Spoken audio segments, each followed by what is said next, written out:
Joining us now to review some of the headlines of today's newspapers from around the world is Arise News analyst Emmanuel Efene, the great Malabite. Good morning, Ruben. Good morning. Good morning, Rufai. Good morning, sir. Yes, let's start the review with This Day, Nigeria's newspaper of record. I will start with the story above the lead. Osinbajo, why hard-working deputies run into problems. Jonathan seeks constitutional amendment for selecting vice presidential deputy governorship candidates. Yes, of course, you see the photograph there of Goodluck Ebele Jonathan, former president, and Professor Yemi Osinbajo, the current vice president. Yes, at the launch of the book on deputizing and governance, written by Abdullahi Ganduje, the governor of Kano State. Yes, at least he's leaving something behind from his own experience. And I think this will also be one of his best legacies. Because, of course, he succeeded his principal, Rabbi Kwankwanso, and his deputy is now running as the APC candidate for Kano State. So there must be something to learn from there. But Professor Yemi Osinbajo, why deputies run into problem when they try to do their job? Of course, oftentimes it is said that no specific constitutional role for deputies and whether at the federal level, the vice president, or at the level of the state governors, and the spare tire analogy often the case. But, of course, when you are called upon, you have to perform.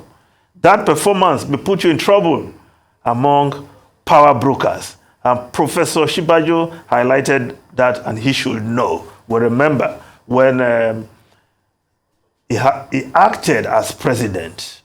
Such was his performance that many were saying perhaps he should stay there longer. Not that they were wishing the president not to come back.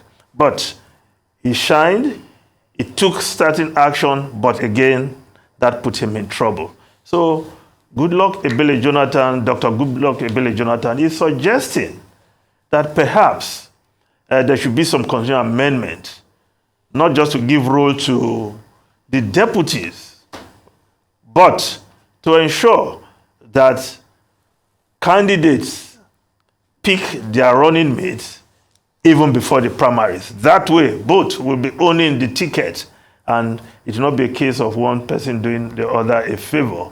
I think there are merits and demerits to look at that. But now the lead story of This Day newspaper, federal government, terror alert on FCT by foreign embassies, unverified, misleading, says warning not for Nigerians. UK insists there's increased threat in Abuja, warns assault may be indiscriminate, Western interest targeted. I don't get what the Minister of Information was trying to achieve with this, his briefing on this. Is there any threat within and around the Federal Capital Territory? Is he saying there's no threat? Because the DSS, the Defense Headquarters, have acknowledged this. And they're saying they are on top of the situation. The police already doing drills. Even before this alert by the US Embassy, schools were already doing online in Abuja, asking students to stay at home. So what is the problem? Saying that, oh, the information is for US citizens. So Nigerians should not know when there's danger lurking around where they live for those who live in the Federal Capital Territory. So this response by the Minister of Information is typical, but I don't think it is necessary because the security agencies had already acknowledged that indeed there are issues. In fact, Daily Trust reported yesterday that the the military, they have apprehended Boko Haram commanders in Abuja and Kano, which means there are sleeper cells perhaps ready to strike. But we're happy that the security agencies are not dismissive of this alert, because they too have information which they have not shared with everybody, but they are on top of the situation, and that is what I think it should be. Now, the Guardian newspaper, petrol nears 200 naira per liter as ex-depot price deaths, logistics escalate. Yes, fuel queues will disappear in 48 hours. Moment says, Ipman blames private depots for shortages. NMDPRA assures of robust supply. U.S. to worsen petrol scarcity with proposed export ban. Now, again, many Nigerians woke up yesterday, especially those living in the Lagos area, in the last couple of days, to accuse another round of petrol scarcity, but the assurance being given by all stakeholders that perhaps in the next 48 hours, this will disappear. We hope that will be the case, and this is not a case of another attempt to just raise the price of petroleum products. But in the outskirts of Lagos, well, filling stations are selling. If you are lucky to live in the outskirts of Lagos, perhaps you will not queue like we see in the island, Ikoyi, and other places. But this is a problem that should be tackled. A country like Nigeria should not be having these feats of scarcity every now and then. Now, the Nation newspaper also reporting that story, scarcity, petrol ex-depot prices rises to 178 naira per liter. Now, the Punch newspaper, Jumbo severance package, Buhari, Oshibajo, others to get 63 billion naira pension kick. Now, ministers, governors, commissioners, National Assembly members, special advisors to benefit. It's inhuman. Pensioners who worked for 35 years, not paid for 10 years. Union. Economists slam politicians, say they are insensitive. ROMFAC to review remunerations. I just take the Daily Trust newspaper, also related to packages of political office holders. President, Vice President, Senate President, Speaker, Chief Justice of Nigeria, governors, others to enjoy pay hike as Revenue Mobilization and Fiscal Commission reviews salaries of public political office holders. Labour Kick says it's a recipe for crisis. Nigerian Governors Forum welcomes proposed pay rise. It's economically irresponsible. Expert.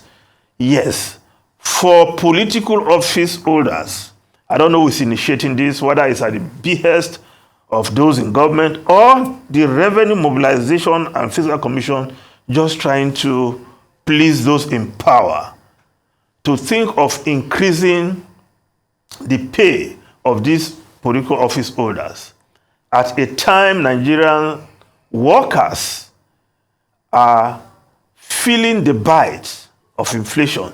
The 30,000 naira minimum wage approved some time ago has not been implemented by some states.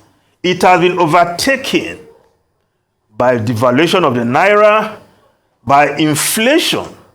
Now, these political office holders thinking of increasing their pay. Of course, I will be 100% in support of the Nigerian Union Labour Congress if they insist that immediately the minimum wage should be reviewed. Then the other side, the pension, the political office holders, Punch reporting 63 billion naira. That is what it would take to settle them. And I know, Ruben, you can confirm, those of you who have been in government, they are likely to ensure that they get this as their living office. But pensioners in many states where these governors preside have not received their pensions for many years. So if anybody say this is inhuman, yes, this is inhuman. I will concur. Now, let's just look at the New Telegraph newspaper. Mudslinging, politics is family business for Tinubu others. Obi replies Keyamo. APC's campaign spokesman labeled Obaseki a Judas. Lies can't catapult Omar Agege to succeed me, Okowa. Autumn's kinsmen fault Atiku on alleged profiling of Fulani as terrorists. PDP will lose again, says Nkiri. Well, the political season. We hear all kinds of brickbats from these politicians, but let them just tell us what they want to do if they get to power. I'm sure that's what Nigerians are more interested in. But as for this kind of statements from politicians, we'll hear them as we get along. Now, the Daily Independent newspaper, How Vessel Enter Nigeria Waterways Steal Oil by MPA, says they turn off tracking devices to evade detection arrest. The MPA MD is saying that Nigeria don't have the equipment to track these vessels that come to steal oil once they turn off their tracking devices. MPA makes so much money. And if getting these devices is not a priority, I wonder what is. Now, the foreign newspapers, quickly.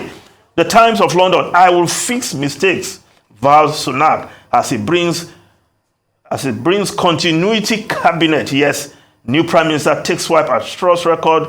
1/3 of ministers keep their jobs. Gov and Arab return to top jobs. Yes, hitting the ground and running. His cabinet already in place.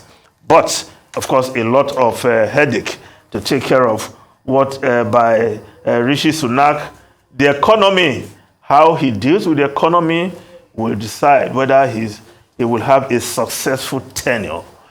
Robert and Rufai. Let's start with the relationship between deputies and their principals. Yes.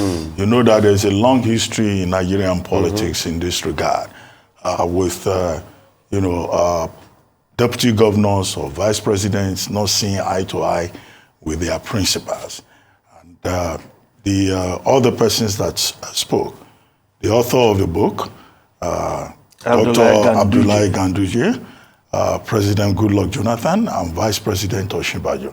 These are persons who have been deputies. In President Jonathan's case, he's been deputy at the state level, he's been deputy at the presidential level. And he has been a principal at the state. The main issue here, as Professor Osinbajo pointed out, is that yes, there's a tendency to see the deputies, when they are asked to maybe act or given some assignments, competing with the principal.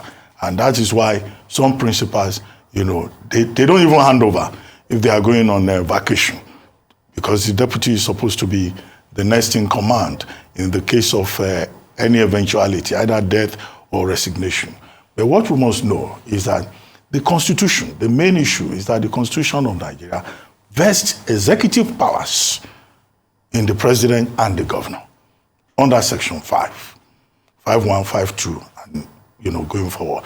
And that same Section 5 gives the chief executive the powers to delegate authority to whom he deems fit. But the problem is that many of the governors, they don't delegate authority to their deputies.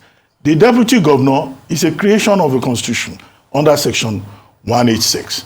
The vice president is a creation of the Constitution under Sections 141, 142. But the problem with all these provisions is that all the powers are concentrated in the principal. The Nigerian Constitution does not spell out what exactly a deputy governor should do. That's why it's possible for a governor to just restrict his deputy to the reading of newspapers every morning. And that is why... He can even be denied newspapers. And that is why the vice president can just be treated exactly as a spare tire. So I think the major thing will be for the Constitution to spell out specific functions, right? Not the reading of newspapers, the specific things that deputy governors can do and the vice president can do. Some people will tell you where at the state level, a deputy governor is put in charge of local government and chieftaincy affairs. Some people may say traditionally the vice president chairs the economic council, but in terms of powers, Section 5 gives all the powers to the chief executive. And that's why we often say that the president of Nigeria is the equivalent of a monarch because he runs the state, okay, at the federal level. So that's where I think the problem is, you know. So should there be a constitutional amendment to that? Yes, of course, yeah, of course. Which is what they are suggesting. Yeah. There's nothing that you can't review in the Constitution, but you also have to put it to the test in implementation. And I mean, very valid point you made, Dr. Abati. In some climes, the lieutenant governor, which is like the second command, the deputy governor, is voted for actually. So that's to show you that it is a role indeed that has more responsibility to it. But the way we do things in Nigeria, we always have the big man syndrome. The fact that it's the man at the head of the ticket you see, and every other person else can be relegated to the background. But you see, let me now speak in a very Nigerian way. God has a way of elevating the second to become first. And the person, the former President Goodluck Jonathan that was speaking in that regard, you saw how God, you know, elevated him. And even Ganduje that wrote the book, you know. But we shouldn't wait for God to make the elevation because people can serve in different capacities. And, you know, I still feel sad that somebody as stellar as Professor Yemi Osinbajo, you know, has just been relegated to the background to attend events and things like that. There's so much his cerebral capacity can do for this country. So much. And that's the sad reality. Well, power brokers were not happy with this. Under the Constitution of Nigeria, as it is, there can be only one president. That's the truth. Okay. Thank you very much, Emmanuel Ofeni.